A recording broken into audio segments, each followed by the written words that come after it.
إياك نعبد وإياك نستعين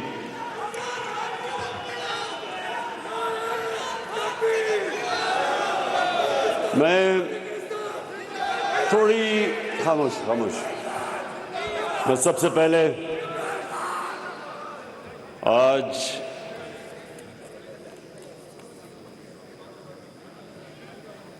اپوزیشن پارٹیز کا دل سے شکریہ ادا کرنا چاہتا ہوں.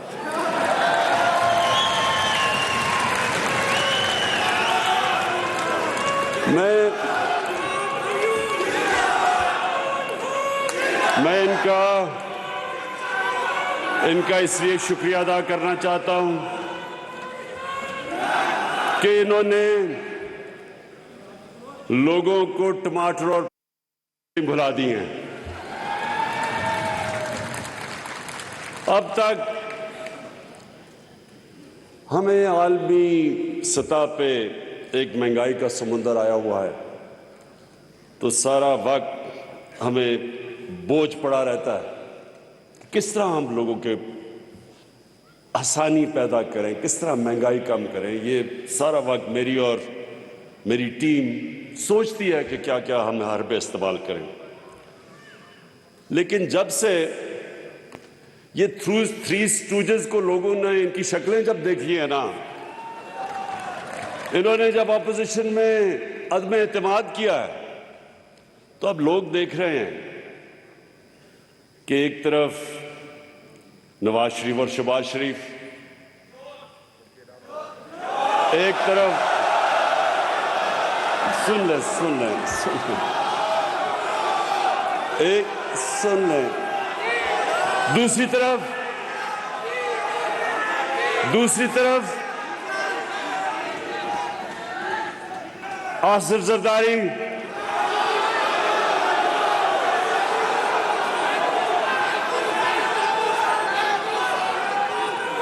میں نے ایک منٹ سنیں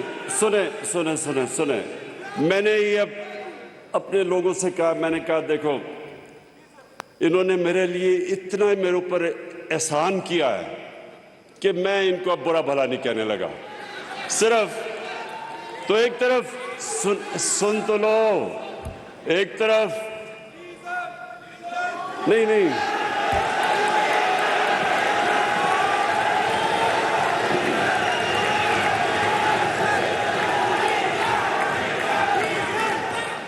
میں سب کو اب ذرا سنیں تو لے, مجھے ان کا شکریہ تو ادا کرنے دیں. انہوں نے میری ساری پارٹی کو کھڑا کر دیا, انہوں نے مہنگائی بھلا دی ہے, میرے سارے حلقوں سے آوازیں آنی شروع ہو گئی ہیں, سارے اسلام آباد کا رخ کر رہے ہیں 27 تاریخ کو. اس لیے مجھے ان کا شکریہ ادا کرنے دیں پلیز. پہلے میں اوورسیز پاکستانیز آپ کے پاس آنے لگا ہوں, پہلے میں ذرا شکریہ ادا کروں نا ان کا. جیسے ہی لوگوں نے دیکھا کہ یہ تین شکلیں, ایک طرف فضل الرحمان,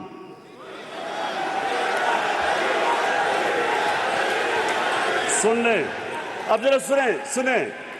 اچھا میں سوچ رہا تھا کہ 10 دنوں میں ایک دم یہ ملک بدل کیسے گیا ہے. میں نے بڑا رات کو سوچا, میں نے کہا یہ ہوا کیا ہے کہ ایک دم ساری میری پارٹی کھڑی ہو گئی, سارا ملک سب کچھ مہنگائی بھول گیا ہے. پھر میں نے جب غور کیا تو اب دیکھیں ہوا کیا ہے. کرنا تو سب اللہ کا ہے, ایک پلان انسان بناتا ہے, دوسرا اللہ بناتا ہے. سب جانتے ہیں کامیاب ایک ہی ہوتا ہے. تو انہوں نے تو اب یہ جب تین اکٹھے ہوئے تھری اسٹوجز, تو جو نون لیگ ہے, نواز شریف کے لوگوں کو انہوں نے 20 سال یہ بتایا کہ زرداری سے کرپٹ آدمی پاکستان میں کوئی نہیں ہے. 2 دفعہ اسے جیل میں ڈالا. ادھر زرداری نے پیپلز پارٹی کو یہ بتایا کہ نواز شریف سے کرپٹ آدمی کوئی نہیں ہے. اس کے اوپر ہدایبہ پیپر مل کا کیس بنایا. وہ کیا تھا کہ یہاں سے منی لانڈرنگ کر کے, چوری کر کے پیسہ باہر لے کے جاتے تھے, ادھر فیک اکاؤنٹ سے واپس پیسہ لے کے آتے تھے. یہ کیس تھا, یہ زرداری نے اس کے اوپر بنایا تھا شریفوں پہ. اور فضل الرحمان کو ڈیزل نون لیگ نے شروع کیا تھا کہنا.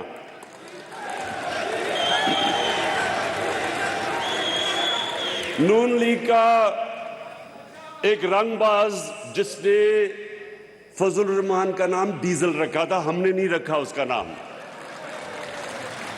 اور ڈیزل اس لیے کہ وہ ڈیزل کے پرمٹوں پہ پیسے بناتا تھا. اب یہ سنیں ذرا, فضل الرحمان کی پارٹی سمجھتی ہے کہ پیپلز پارٹی اور نون لیگ چور ہیں, نون لیگ سمجھتی ہے زرداری چور ہے, فضل الرحمان ڈیزل ہے. پیپلز پارٹی نواز شریف کو چور سمجھتی ہے اور اس کو ڈیزل.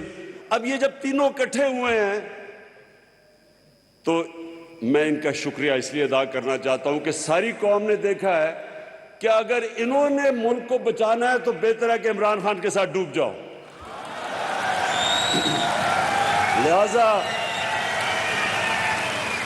لہذا بہت بہت شکریہ.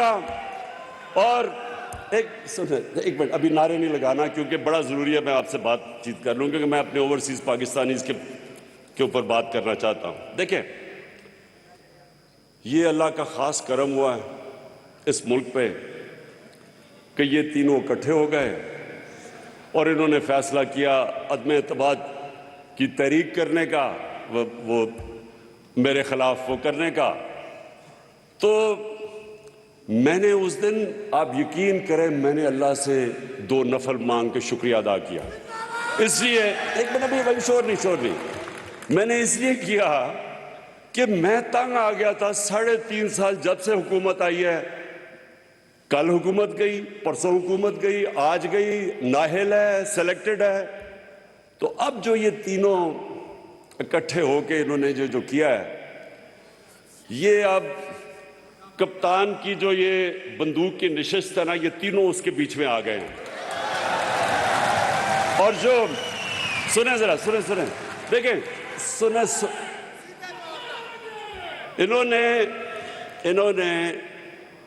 انہوں نے وہ کام کر دیا کہ میں دعا کر رہا تھا کہ اللہ یہ غلط فہمی میں پڑھ کے کہ جی شاید قوم ان کے ساتھ کھڑی ہو جائے گی. یہ پاکستانی قوم کو جانتے نہیں ہیں کیونکہ انہوں نے کسی نے سیاست تو صحیح کی نہیں ہے. نواز شریف وہ جنرل جنانی کے چھتوں پہ سریا لگاتے لگاتے وزیر اعلیٰ اور وزیر وہ بن گیا. شہباز شریف ٹوکرے کا پھل لے کے جاتا تھا رشوت دینے کے لیے, وہ اوپر آ گئے. انہوں نے محنت کون سی کی ہے؟ ان کو تو باہر سے اٹھا کے سلیکٹ کر کے ان کو بنا دیا. زرداری نے ایک جعلی پرچہ دکھا کے وہ بن گیا. انہوں نے محنت کب کی ہے؟ اور فضل الرحمان 30 سال سے دین کو بیچ رہا ہے, انہوں نے کیا محنت کی ہے؟ ہم یہ ابھی آپ نے پوری فلم دیکھی, ایک پارٹی نے گراس روٹ سے کھڑے ہو کے تھوڑے سے لوگوں کے کیمپین کر کے عوام میں جا کے محنت کر کے مارے کھا کے مشکلیں دیکھ کے ہم یہاں پہنچے ہیں. یہ کبھی بھی ہمارا مقابلہ نہیں کر سکتے. اور عوام کی ایک چیز یہ سمجھ جائیں, لوگ مشکل وقت, عالمی مہنگائی, اس کے اندر لوگ مشکل میں تو ہیں, لیکن یہ ان کو غلط فہمی ہوگی ہے کیونکہ لوگ مشکل میں ہیں, لوگ ان 3 چہروں کی کرپشن بھول چکے ہیں, یہ غلط فہمی میں پڑ گئے اور یہ کپتان کے ٹریپ میں آ گئے ہیں. اب انشاءاللہ آپ دیکھیں گے یہ کیا ہوتا ہے ان کے ساتھ. میں یہ پیشن گوئی کرتا ہوں کہ یہ صرف عدم اعتماد ان کی فیل نہیں ہوگی, ان کی 2023 کی الیکشن بھی گئی. اچھا میں ذرا اب اوورسیز پاکستانی دیکھیں, کیونکہ میں بھی کوئی 20 سال اوورسیز پاکستانی رہا ہوں. میں باہر کرکٹ کھیلتا تھا, باہر کمائی کرتا تھا.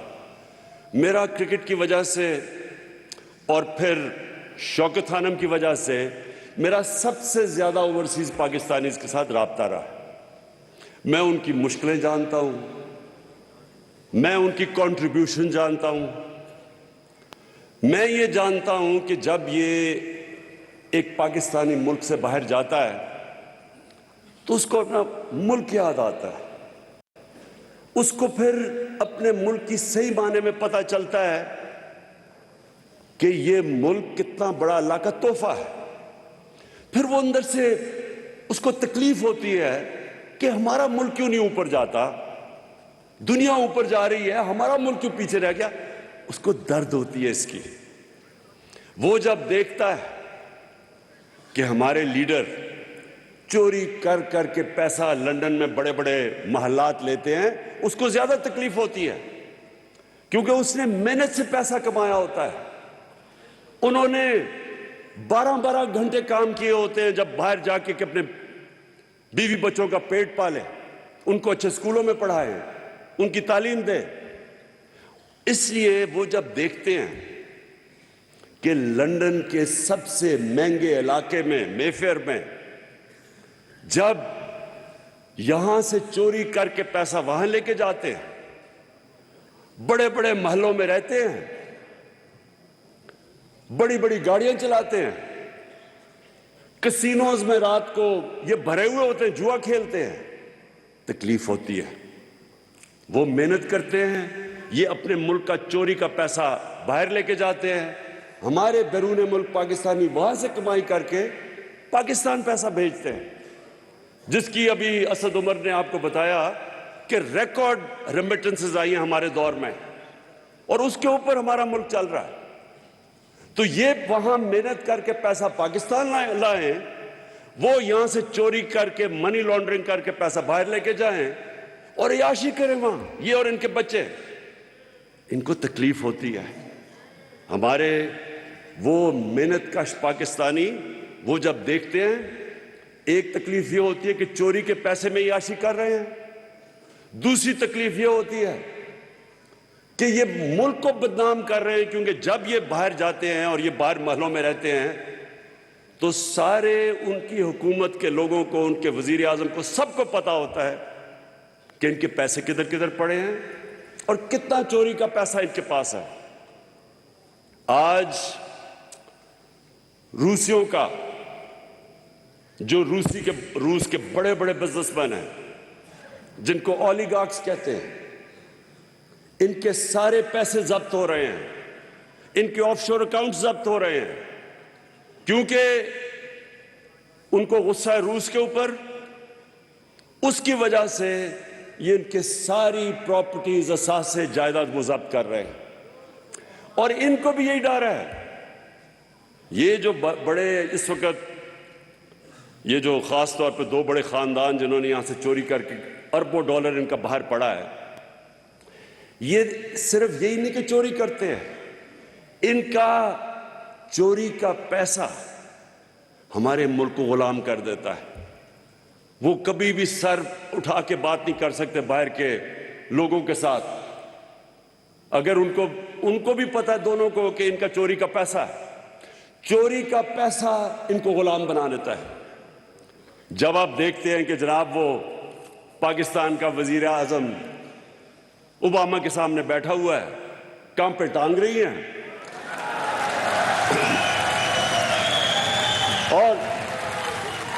اور جی کہ ناراض نہ ہو جائے، وہ میرے منہ سے کوئی غلط نہ نکل جائے، اور غلط کیا نکلے کہ وہ اوباما کو مسز اوباما کہہ دیتا ہے غلطی میں، گھبرا کے۔ تو یہ اس لیے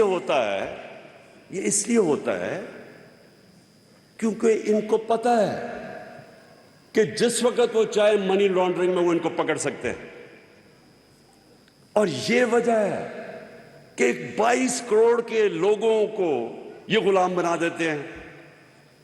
مجھے یہ بتائیں کہ ڈرون اٹیک، کیا عمران خان ہی رہ گیا تھا کہ یہاں جب 400 ڈرون اٹیکس ان کے 10 سالوں میں ہوئے، زرداری اور شریف کے 400 ڈرون اٹیک ہوئے، میں کیوں اکیلا ہے؟ آپ نے دیکھا کہ ہم نے مظاہرے کیے، ہم نے دھرنے کیے، ان دونوں کو کوئی شرم نہیں آئی کہ آپ کی بمباری ہو رہی ہے، آپ ان کے لیے جنگ لڑ رہے ہیں اور وہ آپ کے اوپر بمباری کر رہے ہیں، اور وہاں عورتیں بچے مار رہے ہیں، آپ کو کوئی شرم نہیں آئی کہ وہ پاکستانی تھے؟ آپ کو کم از کم اتنا ہی منہ سے بول دیتے کہ دنیا کا کوئی قانون اجازت نہیں دیتا کسی کو جج، جوری اور ایکسیکیوشنر بننا. یہ ہر دنیا کے قانون کے خلاف ہے. اور میں جب مثال دیتا ہوں لوگوں کو کہ ہمارا جو دہشت گرد بیٹھا ہے لنڈن ایجوے روڈ پہ، اگر ہم اس کے اوپر ڈرون اٹیک کر کے مارے، وہ اجازت دیں گے؟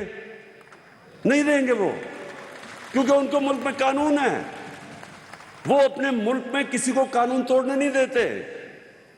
تو میں ایک پہلے سب کو ایک واضح کر دوں، اوورسیز پاکستانیز کو، میں نے کبھی آج تک نہ میں اینٹی امریکن ہوں، نہ اینٹی برطانیہ ہوں، نہ اینٹی انڈیا بھی نہیں ہوں میں.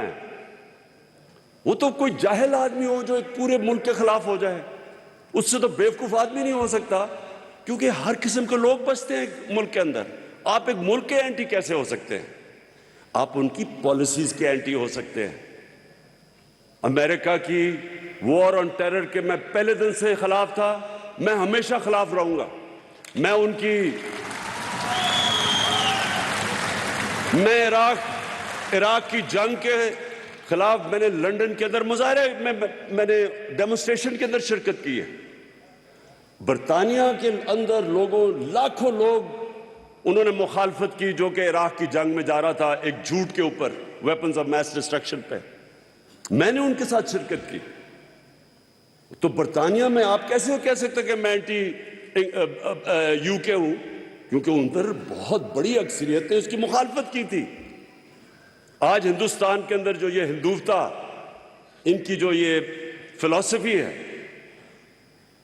کہ ہندو ریس صرف انڈیا ہندوؤں کے لیے، باقی وہ برابر کے شہری نہیں، مسلمان، خاص طور پر مسلمان اور پھر کرسچنز. تو یہ تو مجھے پتہ ہے، میں انڈیا کو بڑی اچھی طرح جانتا ہوں.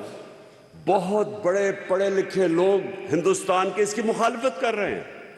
وہ سمجھتے ہیں کہ نریندر مودی کی جو پالیسیز ہیں وہ ہندوستان کو تباہی کی طرف لے کے جا رہی ہیں.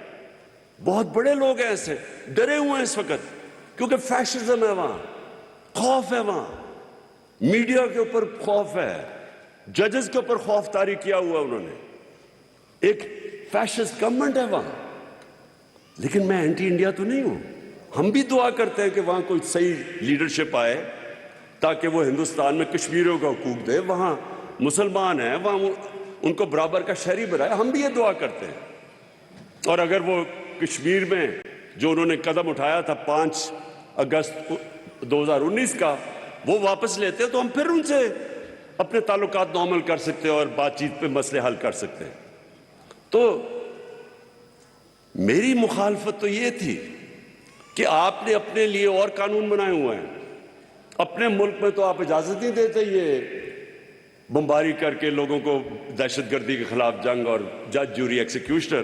تو ہمارے ملک میں آپ یہ کہہ رہے ہیں 400 ڈرون اٹیکس، کتنے لوگ اس میں مارے گئے، کتنی عورتیں بچے مارے گئے. اور ذمہ داری کس کی تھی؟ ان دونوں کی. اور یہ دو کیوں نہیں بولتے تھے؟ کیونکہ یہ اپنے پیسے کے غلام ہیں. اگر چوری کے ان کو اتنا پیسے سے پیار ہے، یہ اس ملک کو بیچ دیں گے اپنے پیسے کو بچانے کے لیے. انہوں نے جو ہندوستان سے نواز شریف نے جو کیا ہے، آپ سوچیں کہ ہندوستان کے پرائم منسٹر سے برکا دت بڑی صحافی ہے، اس نے مجھے اپنی کتاب بھی دی ہوئی ہے. اس نے کہا کہ اپنی فوج سے ڈر کے نریندر مودی سے نواز شریف چھپ کے میٹنگ کر رہا ہے، اپنی فوج سے ڈر کے. یعنی یہ سوچے، اس سے ذرا غور کریں نا. آج اگر پاکستان کی فوج ماشاءاللہ ایک دنیا میں مسلمان دنیا کی سب سے طاقت ترین فوج نہ ہوتی تو ملک کے 3 ٹکڑے ہو چکے ہوتے. آج آپ ذرا حال تو دیکھیں، ایک منٹ سنیں ذرا، مسلمان دنیا کے حال دیکھیں. آگ لگی ہوئی ہے، تباہ ہو چکے ہیں.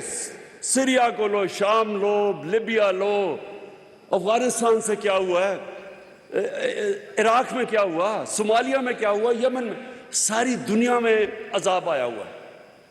پاکستان کو اللہ نے بچایا ہوا ہے. کیوں؟ کیونکہ ماشاءاللہ ایک ملک کی ایسی فوج ہے جو اپنے ملک کی دفاع کر سکتی ہے. اور اس فوج کے پیچھے اب ذرا سنیں، یہ دو میمو گیٹ کیا تھا؟ زرداری وہاں حسین حقانی جو ایمبیسڈر اس نے رکھا ہوا تھا امریکہ میں، وہ جا کے میسج دیتا ہے امریکن فوج کے ہیڈ کو کہ زرداری کو پاکستانی فوج سے بچا لو۔ یہ میمو گیٹ تھا۔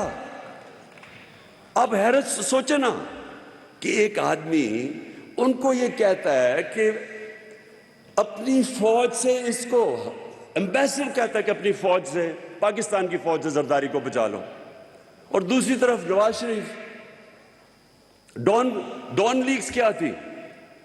ہندوستان کو پیغام دے رہے ہیں کہ جناب اپنی فوج کو، اپنی ہندوستان کو یہ پیغام دے رہا ہے کہ ہماری فوج غلطیاں کر رہی ہے لیکن نواز شریف آپ کے ساتھ ہے۔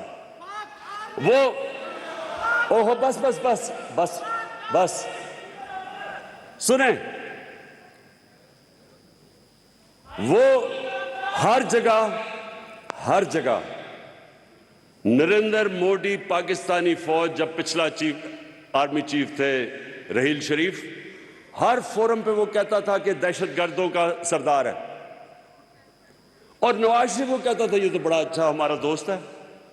آپ سوچیں کہ مجھے کوئی کہے کہ آرمی چیف، کوئی باہر کا لیڈر کہے کہ آرمی چیف آپ کا دہشت گرد ہے اور عمران خان بہت اچھا ہے، میں اپنی توہین سمجھوں گا۔ میرے ملک کے چیف کو کہہ رہا ہے کہ وہ دہشت گرد ہے، مطلب کہ میں، یعنی اصل میں تو وہ کہہ رہا ہے کہ پاکستان کا جو چیف منسٹر ہے، پرائم منسٹر ہے، اس کی فوج دہشت گرد ہے، اور وہ بڑے آرام سے اس کو شادیوں پہ بلا رہا ہے، ادھر جدھر جاتا تھا اس کو ان کے بزنس ہو رہے تھے۔ میں صرف آپ کو یہ بتانا چاہتا ہوں، اوورسیز پاکستانیز کی بات کر رہا ہوں، اوورسیز پاکستانیز کو تکلیف ہوتی ہے جب وہ دیکھتے ہیں کہ اس طرح کے لوگ ان ملک کو شرمندہ کرواتے ہیں دنیا میں کرپشن سے۔ ان کے اوپر مضمون کیا لکھے جاتے ہیں؟ ان کی کرپشن کے اوپر مضمون آتے ہیں۔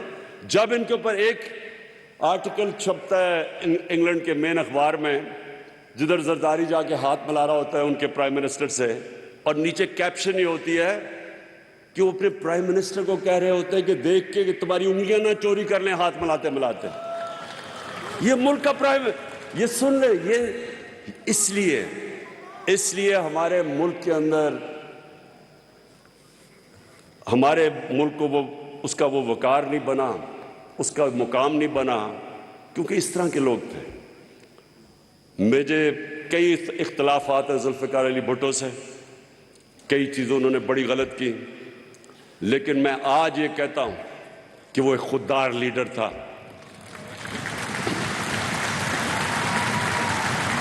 وہ پاکستان کی غیرت کے لیے کھڑا ہوتا تھا۔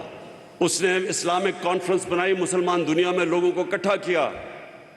وہ کسی کا غلام نہیں تھا، اور اس لیے لوگوں کو اس کے اوپر فخر تھا۔ ہم پاکستانی 22 کروڑ عوام ہیں۔ ہمیں یہ بتایا گیا ہے پچھلے 30 سالوں میں کہ جی اگر تو ہم امریکہ ہمارے سے ناراض ہو گئے تو تب ہم ختم ہو جائیں گے، اگر جی فلانا ہمارے سے ناراض ہو گیا تو ہم ایسے کر کے ہمیں رکھ دیا۔ دیکھیں، میں جب کرکٹ کیپٹن تھا، میں صرف آپ کو ایک بات بتانا چاہتا ہوں، میں جب شروع کی کرکٹ تو ہماری ٹیم کاؤنٹی کرکٹ سے کھیل کے بڑے اچھے کھلاڑی تھے ہمارے، لیکن ان دنوں میں نئی ہمیں آزادی ملی تھی انگریز سے، تو ہمارے ٹیم کے جو سینئرز تھے ان کے ذہن میں ایسی احساس کمتری تھی کہ میں جب شروع میں ٹیم میں آیا تو مجھے سینئر پلیئر کہہ رہے جی انگریز سے ہم نہیں جیت سکتے، ان کی تو ٹیکنیک اتنی اچھی ہے، ان کی کرکٹ اتنی اچھی ہے، ہم تو سیکھنے آئے ہیں ٹور پہ، ہم ان سے جیت نہیں سکتے۔ اس کا نتیجہ یہ ہوتا تھا کہ ہم جیتے ہوئے میچ ہار جاتے تھے، کیونکہ پہلے سے ہی ہارے ہوئے ہوتے تھے میچ میں سے پہلے کہ ہم تو جی ان سے جیت نہیں سکتے۔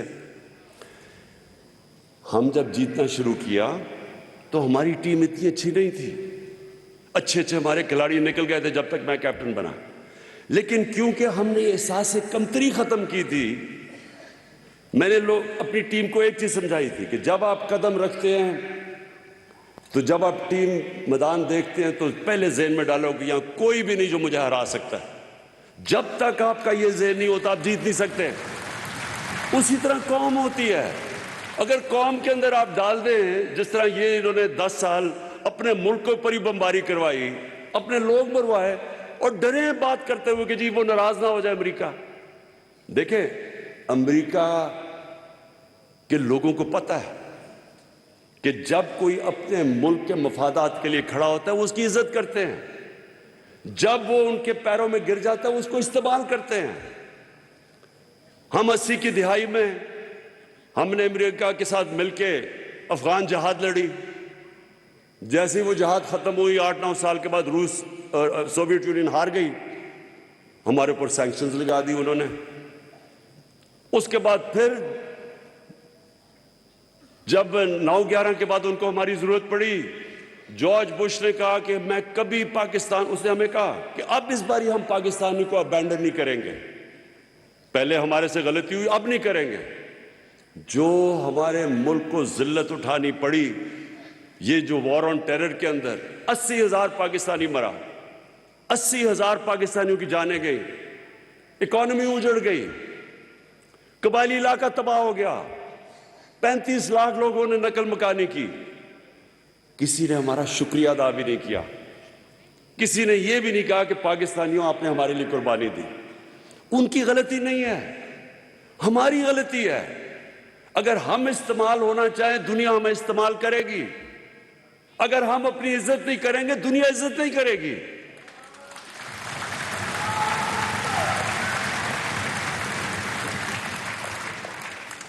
اور میں آخر میں آپ کو یہ کہنا چاہتا ہوں آج سب کو اوورسیز پاکستانیز کے سامنے, پہلے تو میں آپ کو یہ کہ آپ کو ہم نے ووٹنگ رائٹ دلوایا, کیونکہ میرا ہمیشہ میں سمجھتا تھا کہ اوورسیز پاکستانیز ہمارا اثاثہ ہیں, ان کو پاکستان کے اندر ان کی ووٹ بھی ہونا چاہیے. میں تو یہ کہوں گا ان کو الیکشن بھی لڑنا چاہیے, کیونکہ جو لوگ ہمارے ملک میں پیسہ بھیجتے ہیں, ملک ان کی ریمیٹنسز پہ چلتا ہے, ان کو کیوں نہیں شرکت کرنی چاہیے پاکستان کی پالیٹکس میں؟ اگر لوگ ان کو ووٹ دینا چاہتے ہیں تو ان کو دیں ووٹ. اور دوسری چیز, میں نے یہ بھی فیصلہ کیا کہ اب ہم ابھی تک تو ریمیٹنسز بھیجتے ہیں, اب جو میں چاہتا ہوں کہ اوورسیز پاکستانیز پاکستان میں انویسٹ کریں. اس کے لیے ہم نے کیا کیا کہ جو بھی آپ جوائنٹ وینچر کریں گے پاکستانیوں کے ساتھ, یعنی اوورسیز پاکستانی جوائنٹ وینچر یہاں کریں گے, یا آپ کوئی انویسٹمنٹ کریں گے انڈسٹری میں انویسٹمنٹ کریں گے, 5 سال تک آپ کو ٹیکس ہالیڈے ملے گا.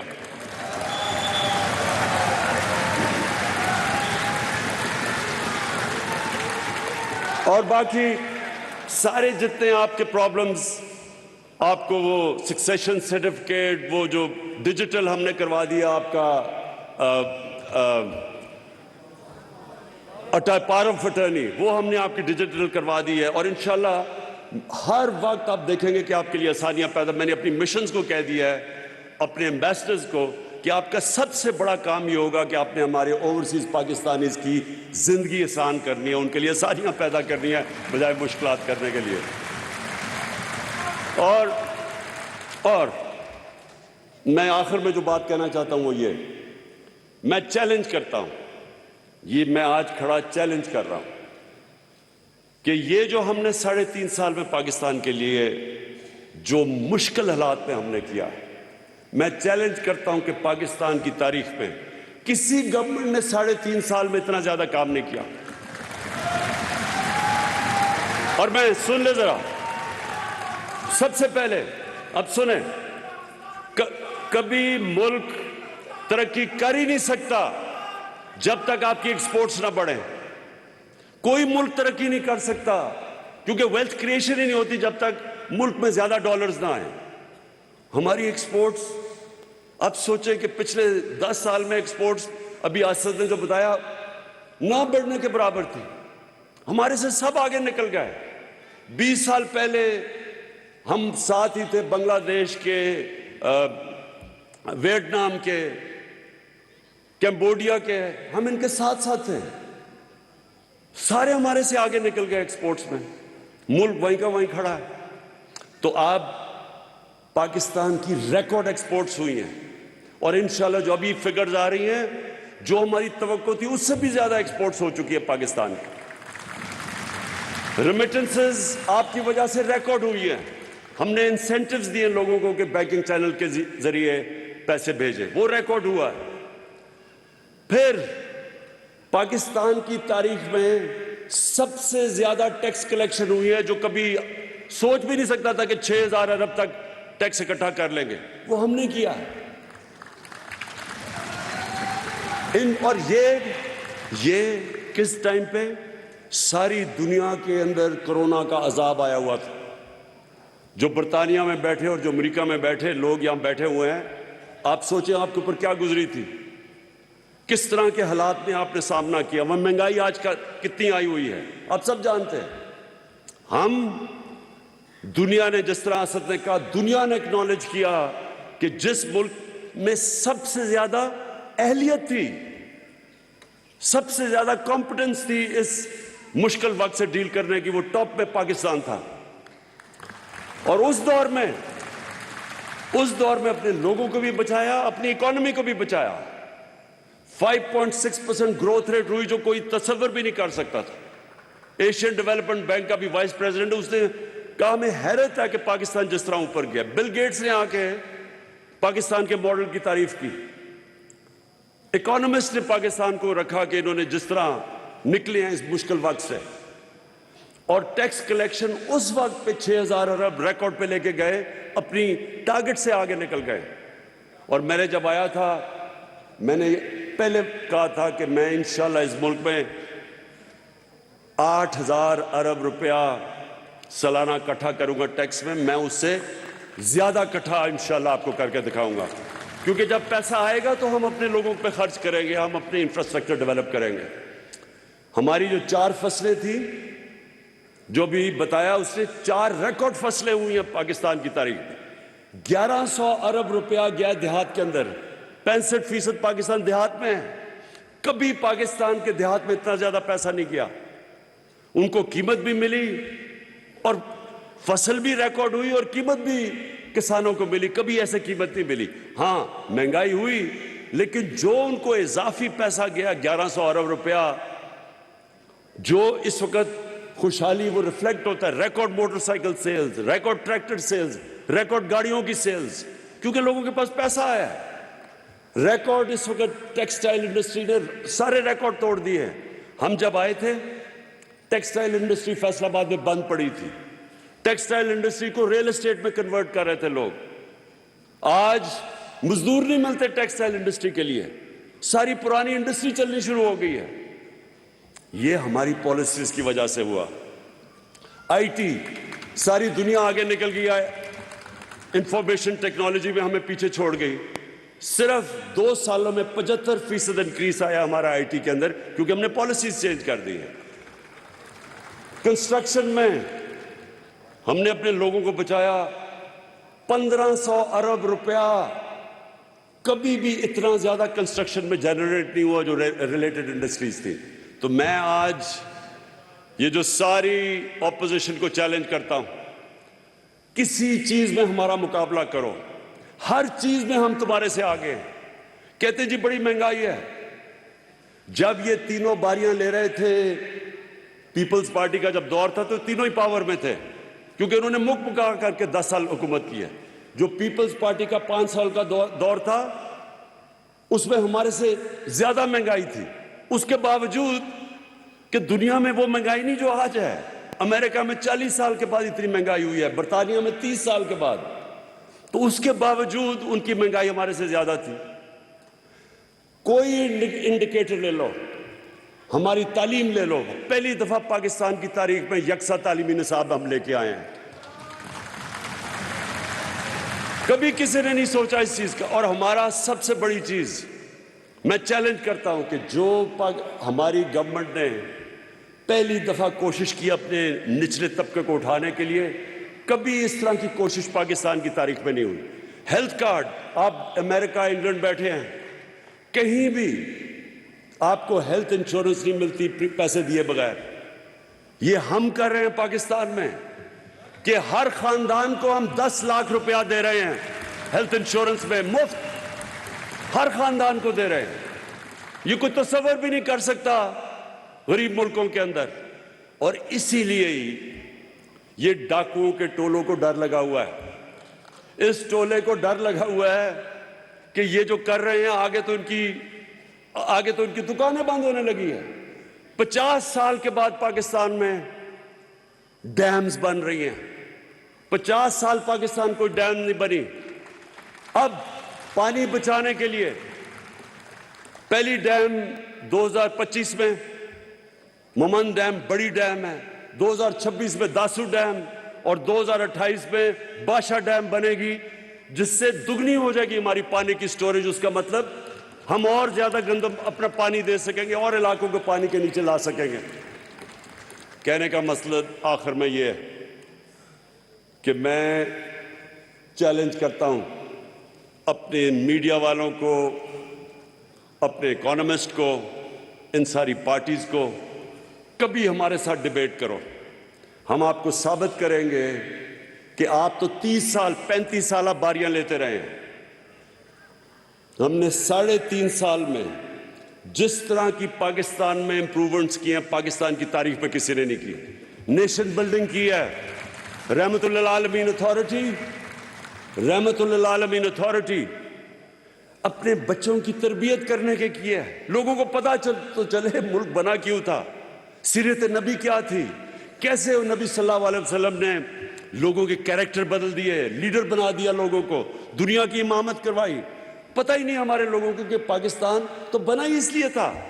یہ پہلی دفعہ ہم اپنے بچوں کو اسکول میں بتا رہے ہیں سیرت نبی کیا تھا, نبی صلی اللہ علیہ وسلم کا راستہ کیا تھا, کیا وجہ تھی کہ اس نے عربوں کو اٹھا کے دنیا کی امامت کروائی.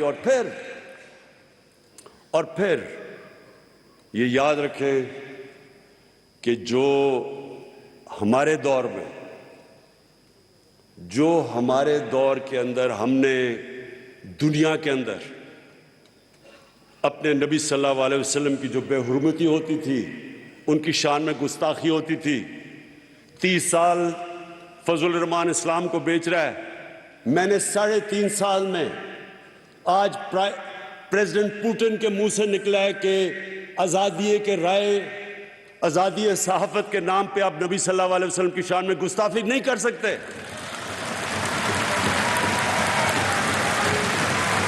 جسٹن